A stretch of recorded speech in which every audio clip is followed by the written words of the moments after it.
dans le monde, partout où on va, les Belges, tout le monde adore les Belges.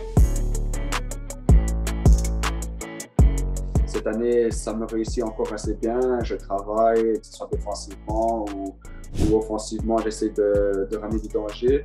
Et même tactiquement, je pense que j'ai pris pas mal de maturité dans tout ça. Que quand on est jeune, ben, on pense un peu plus à soi. Quand je dis à soi, c'est ton action individuelle, tes beaux gestes. Que là, avec la maturité, on pense plus au collectif.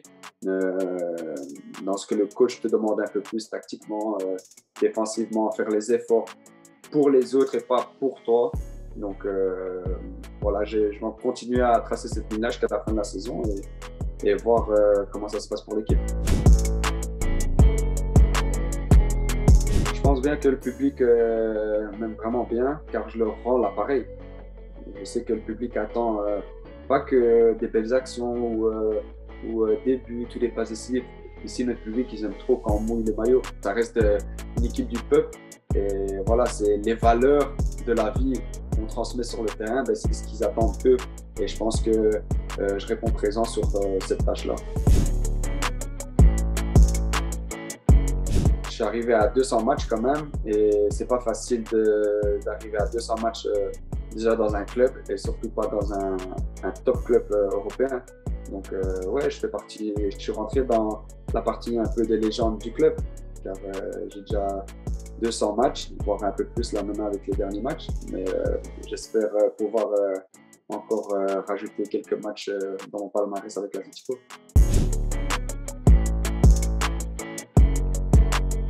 Aujourd'hui, je me sens très très bien, je suis à la maison, je suis bien intégré, je suis un joueur important, que ce soit sur le terrain ou dans le vestiaire.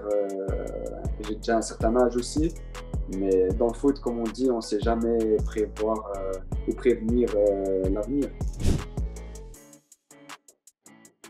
J'ai toujours vécu en Belgique, j'ai toujours été avec les sélections inférieures des Belges, donc pour moi, c'était logique que je continue avec la Belgique. En plus de ça, avec la génération qu'on a, c'est un privilège de pouvoir jouer avec les Diables Rouges.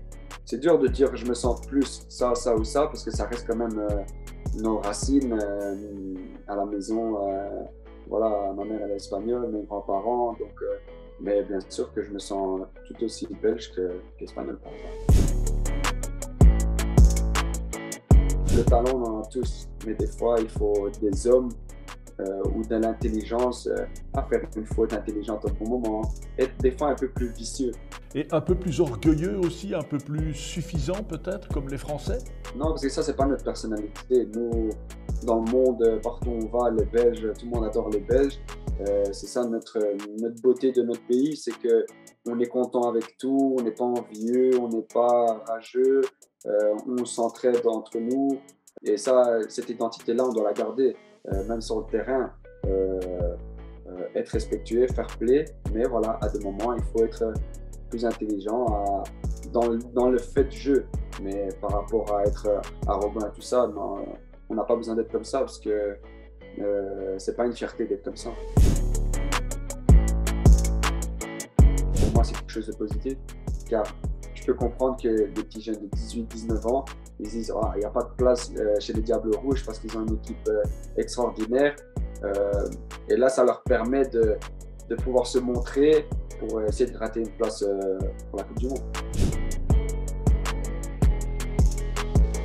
Moi, ça ne m'inquiète pas trop.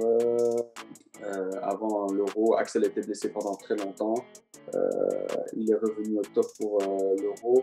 C'est pas parce qu'on a une moins bonne période en club qu'en sélection, ça va être la même chose. Parce qu'en sélection, déjà, c'est un autre environnement. C'est un côté familial aussi. Et justement, ça leur permet, donc ils vont avoir plus d'envie et plus de motivation parce que ça leur permet de se remontrer et montrer que c'est des gens importants et des joueurs importants dans le monde du foot.